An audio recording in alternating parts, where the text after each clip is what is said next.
Hey everybody, cheers. Got some Monster.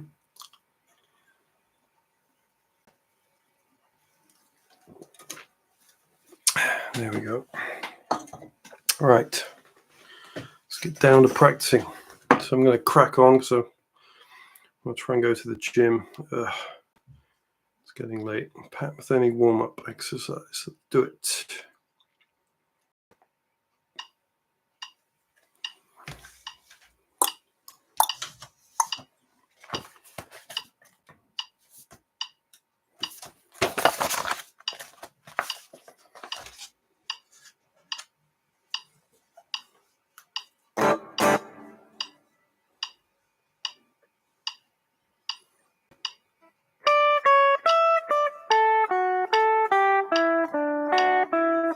Oh, okay.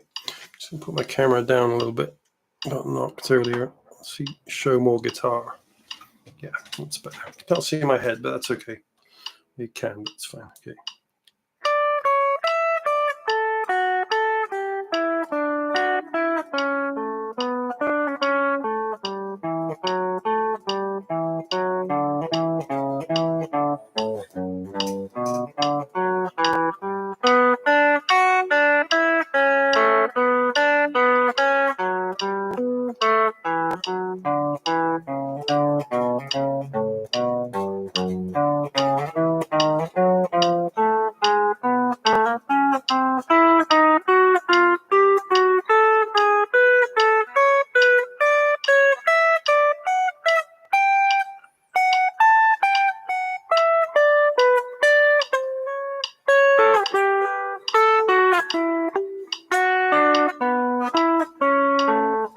I forgot that bit.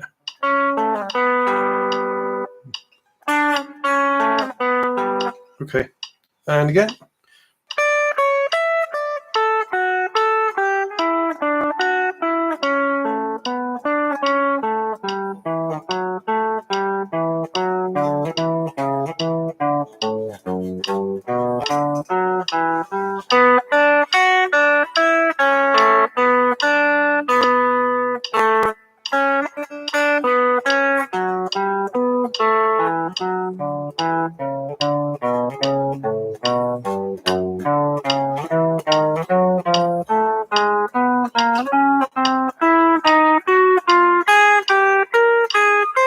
Oh, what am I doing? That's not right. Just playing a bunch of notes in the wrong place. Hey, Mike the Psych in the house. Nice one. Thanks for tuning in again. How you doing? Hope you're well tonight down in Manchester. Yeah, do this again.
Okay, kind of got as far as good as I could. Sorry, just reading Mike Sykes' comments. Good, yeah. How are you? Am I good? Yeah, I'm good. I'm good.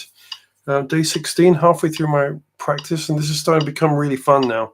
Just the practicing and doing it every day. It's become kind of routine and just feels, I look forward to it. So happy days. Yeah, good times.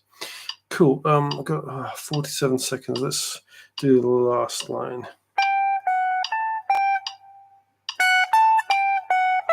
All right, yep.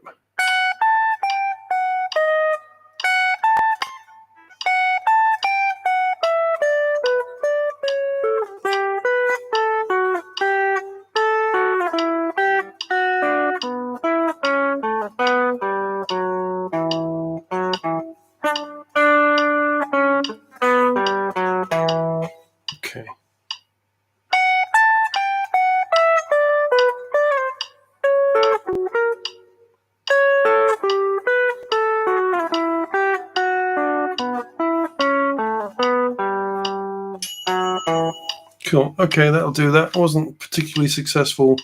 Sounds tight and mostly in time. Thank you. that's the goal. Yeah. So just the last bits really. That last line. I'm gonna maybe tomorrow night just work on just the last line. Maybe run it once and then do the last line. Anyway, Martin Miller. Okay, I had a plan for this. I'm gonna. Well done. Okay, no, that's good. That's fine. So I'm gonna start that because I don't want to waste actual practice time. What I'm going to do is I'm going to find an E minor backing track on YouTube, and I'm going to try and play that Martin Miller lick into an E minor jammed kind of thing and see how that works.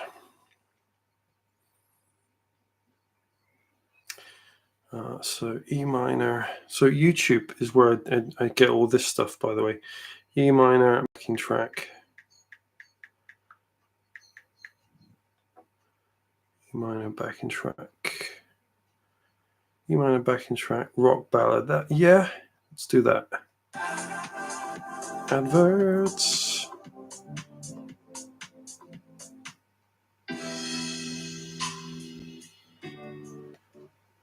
Okay, Martin Miller, and we're going. Okay.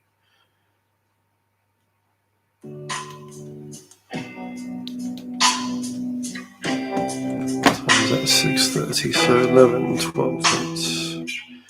Doing some calculations. So what are the chords?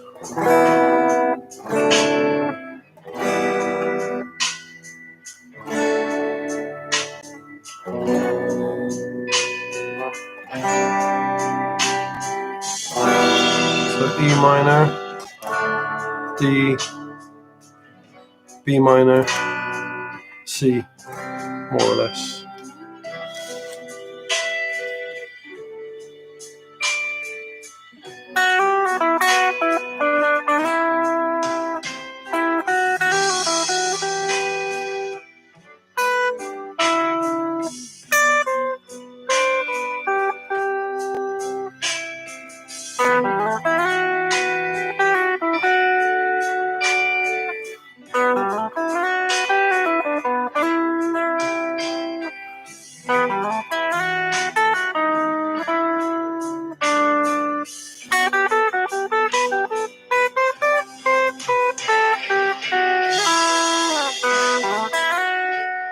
Hang on, I forgot my lick temporarily. So I kind of had it. I was adding it a little bit in.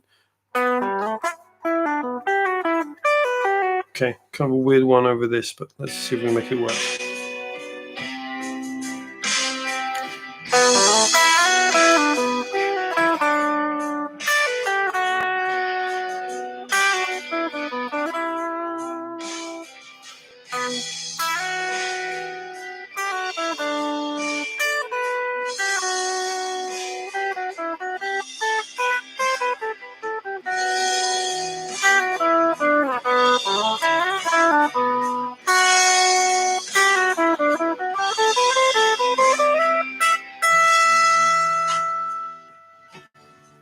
Change my amp sound, I think.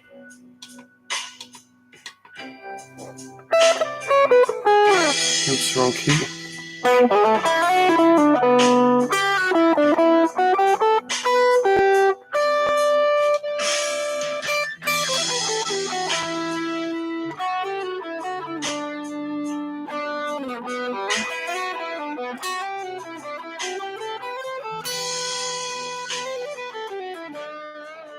Ooh, wrong. Oh, not a wrong note, just badly executed.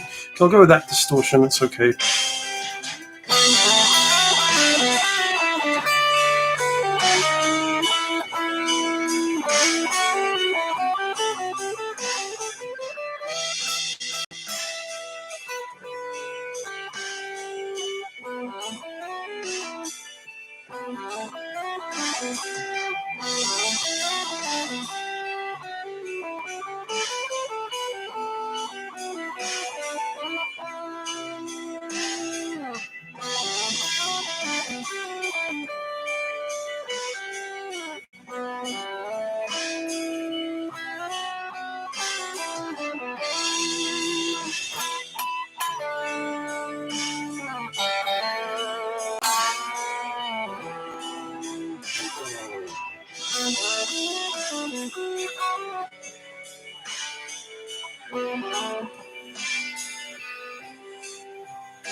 Okay, that was pretty cool. I'll probably go with that for tonight. So the whole idea behind that, I'll just talk about that real quick. The whole idea behind that was to try and take that lick that I've been practicing for 2 weeks and to use it in a sort of jamming kind of situation, like I did there, and to try and make it fit in. Because just because you learn something in a certain way with, you know, metronome and specific timing that's written on the page, that's great if everything that you're going to play is kind of in the same feel and all that kind of thing, which it wasn't in this case. This is a slower song, it's a ballad, so it was kind of like about trying to explore how I can get some of those sliding licks, you know, maybe change the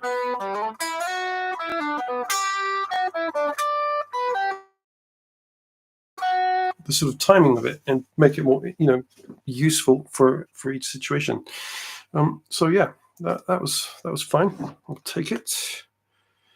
Moving on, what we've got next? We've got Joe Pass chords. Okay, cool. Let me go back to my clean sound as much as I can. This guitar has very hot pickups, so right off the bat you kind of get a bit of grit right off the bat with these pickups in this guitar. Anyway, we're going to do some Joe Pass chords. That's the clock running on that, so I'm going to crack on with it. And there's no real sort of master plan with this tonight other than to just play through the chords in the order they appear on the page. I'm getting used to them now.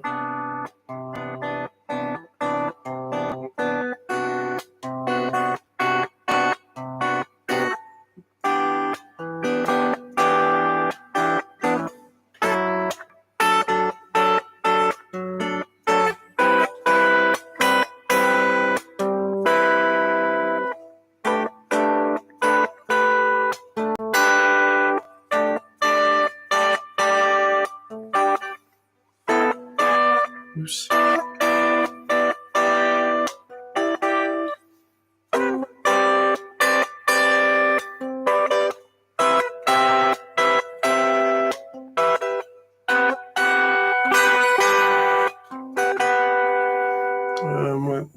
Then this. No, oops. Yeah, what am I thinking?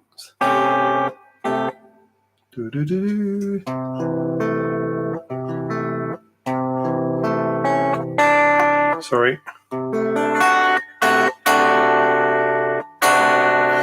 That chord reminds me of a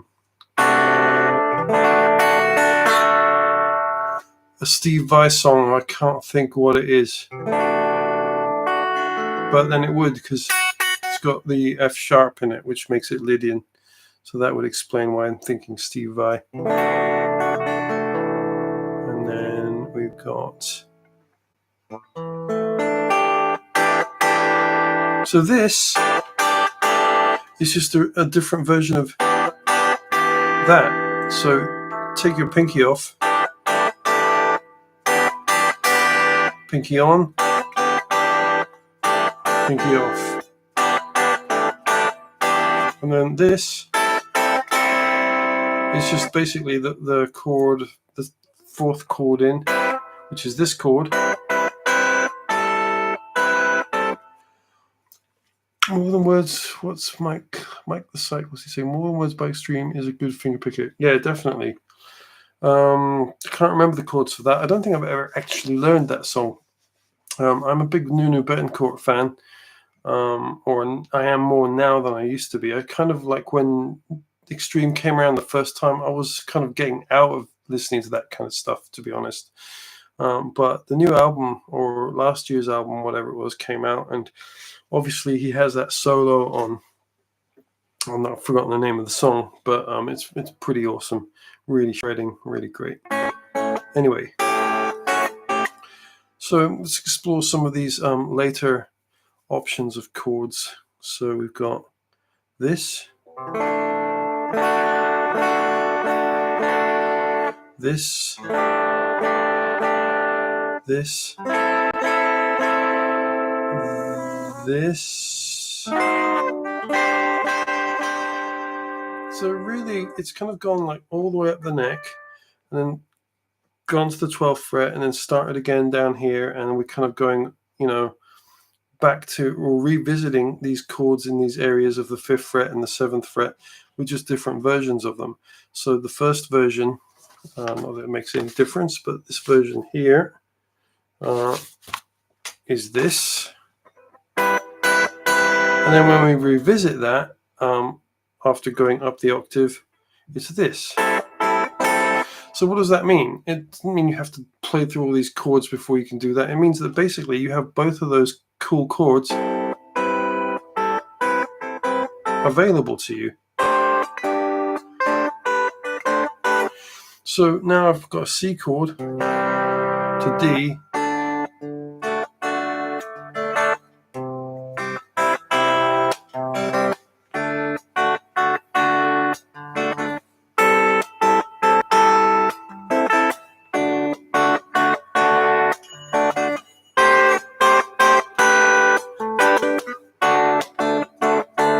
so now you can see how that's starting to filter into my playing, and just some different, instead of just playing C all the time, I've got these kind of cool little inversions that I can play with extensions.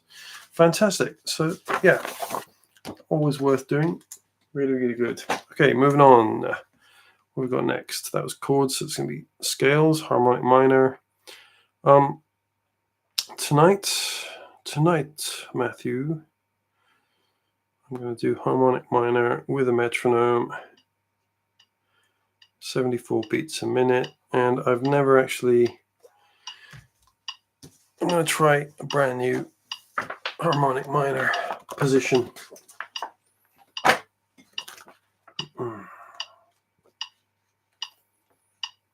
Minor number 1. So which ones have I not done? Let's explore them. I've done the first 3. I was practicing those last night. So number 4, okay, yep. So let's go key of D, right? So I'm doing key of D.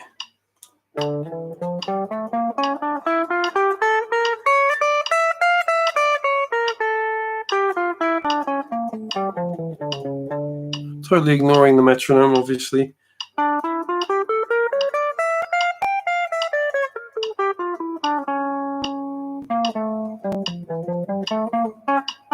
Cool, still remember that one. So key of D, so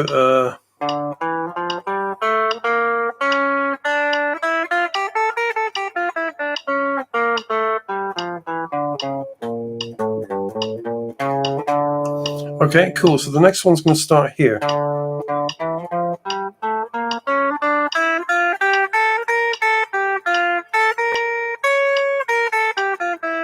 It's not, that note's not written in to that particular pattern, but you can play it.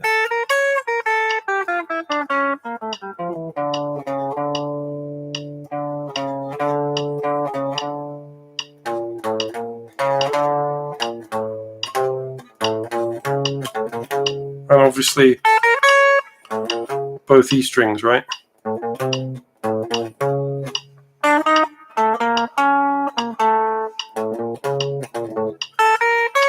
So let's recap that with the metronome in time.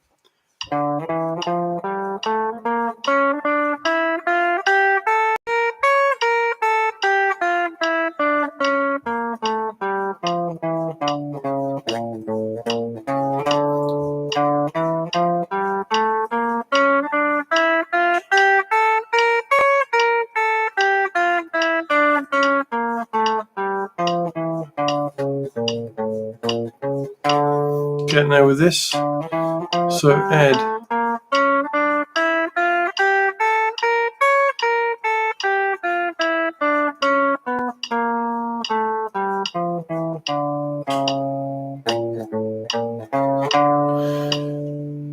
cool. Ed Gear, hey Ed, good to see you again. He's asking about the chords, and his question is, if you're accompanying, let's turn this off. If you're accompanying a piano player or piano playing in C, you can play any inversions you want. Sort of.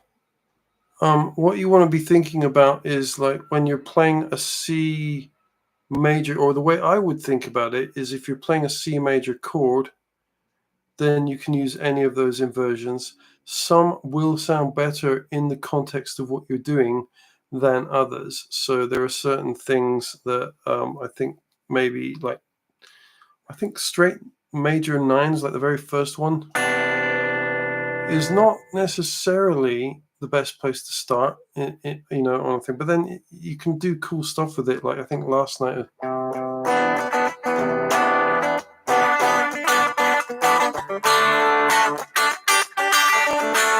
that kind of thing sounds okay, but I'm specifically targeting the ninth and all that kind of thing. So, I mean, in essence, yes is the answer to your question. You can play any of these inversions in C, over whatever the piano player is playing in C. If they're playing a C chord, you want to kind of like, I don't know, it's a difficult one because you want to use your ears and, not clash with what they're playing. But if you guys are kind of just playing in C as a jam, then yeah, you can kind of like just bosh out any of those different inversions. My advice would be to just pick a couple that you like. I mean, obviously, that kind of thing is great because it's really easy. And with chords, you don't want to go like too difficult, because if you're playing like really difficult chords or practicing really difficult chords, I do practice lots of difficult chords, and some that are like in the Ted Green book that I can't even like fret because they're so stretchy.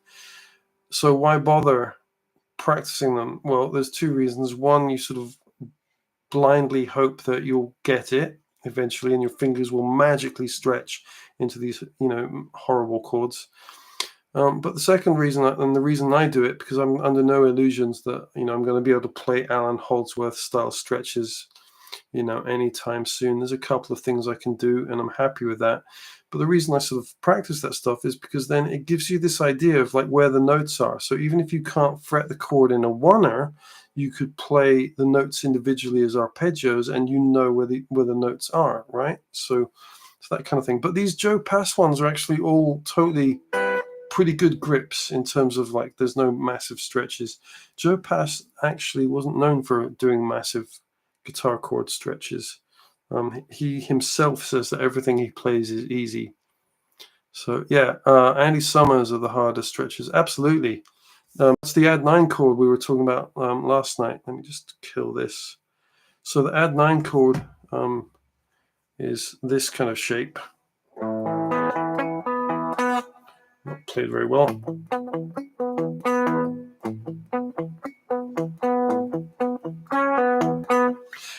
So there's that kind of stuff that can be difficult. The other guys that I think do an incredible stretching are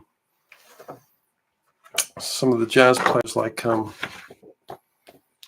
Makachek, Alan Holdsworth, obviously. Hristo Vichev, who I got a couple of lessons from. He's amazing. He does massive stretches. He's got a whole thing. Check out his YouTube site, Hristo Vichev, Hristo Vichev, Vichev, I think. Anyway, check him out, Hristo Vichev. Really cool. Okay, I've wasted 1 minute of doing arpeggios. I want to do them in the key of D. I want to do them with my metronome. Start on a D.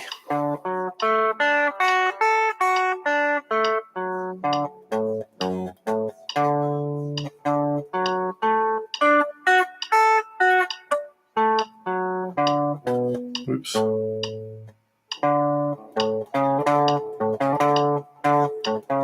Okay.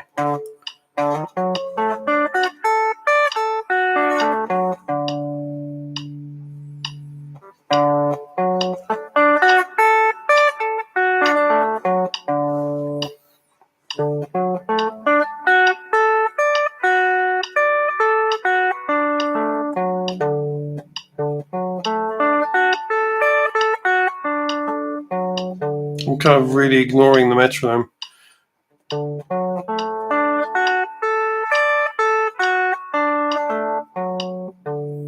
That's bad timing. I'll turn it up. That's the solution. Turn it up.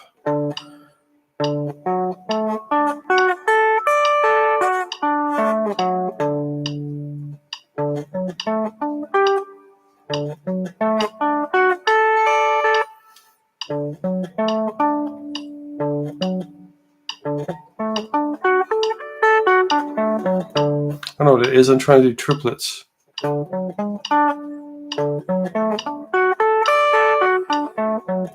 Which is fine. Let's do triplets. Okay, where am I at?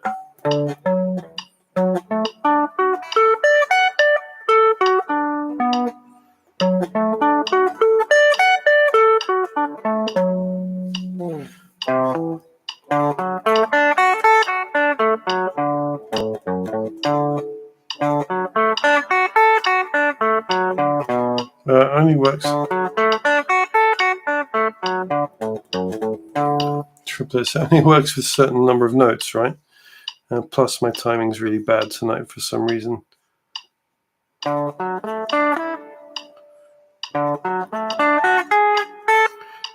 Probably because I'm trying to play too fast.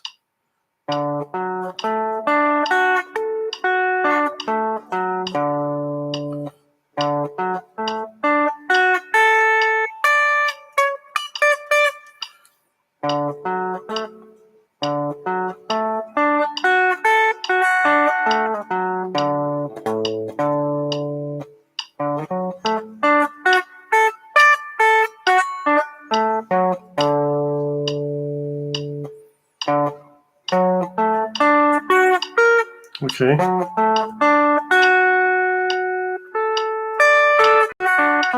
Oh, right, yeah.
Okay, that was all right.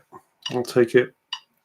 Some days you play better than others, and that's okay. The key is just keep going, keep it consistent. So go from Ipanema. Now what I want to do this is I want to try and get this in the next couple of weeks before I finish up on it, to a point where I'm playing along with the backing track. It's my arpeggio book. Go from Ipanema. I know I'm doing this stuff. You think I just pull it all out and put it out beforehand so that I don't waste time, but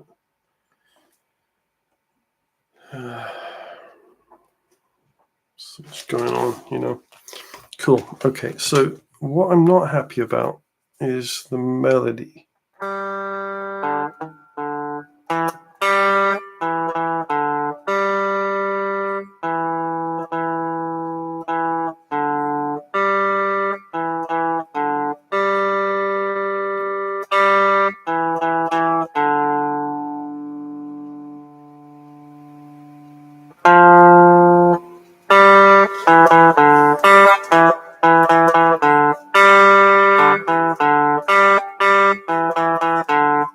Okay, that's the top line.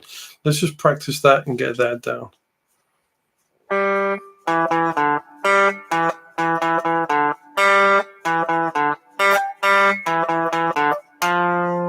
Right.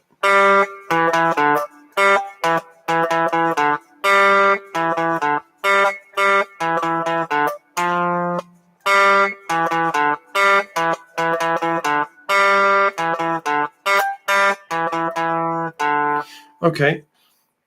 I'm gonna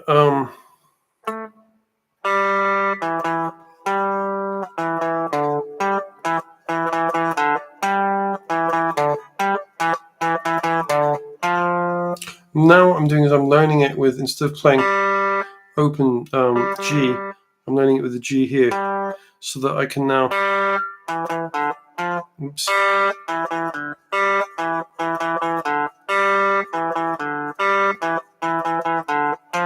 play it either way. Oops.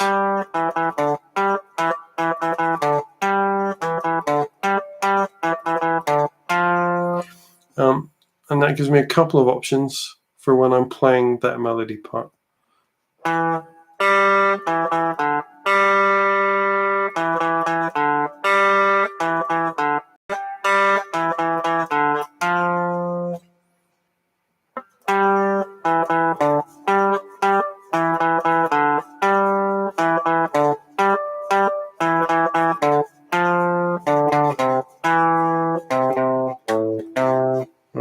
I haven't got to that bit yet, but I'm just forging ahead. Da, da, da, da, da, da.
What about if we play it off here?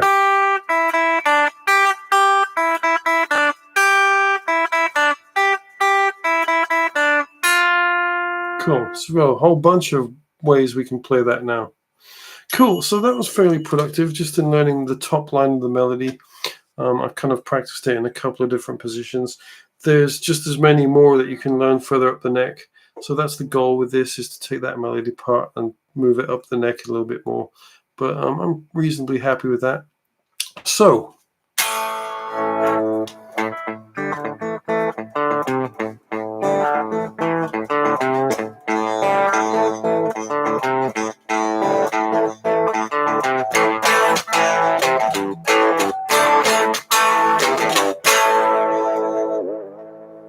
wish that was my theme music. Obviously, it's Sweet Emotion, Aerosmith. Mark, or Ed Gear, I should say. Did you go with me and Chris Kurtz to Dokken and Aerosmith, and we bailed out on Aerosmith because we wanted to get shirts signed by Dokken or something? Does that ring a bell, or was that someone else? I can't remember. Nope. Okay. Oh well, we must have. What gigs did we go to? We went to. Oh God, I've been to so many. Monsters of Rock. Did we do that one with Scorpions and Van Halen? What about? Oh, I know. Iron Maiden at. Oh, we did. We did do Monsters of Rock. Cool. That was great. That was kind of legendary because the Monsters of Rock gig that me and Ed went to was. Oops, let me turn this off.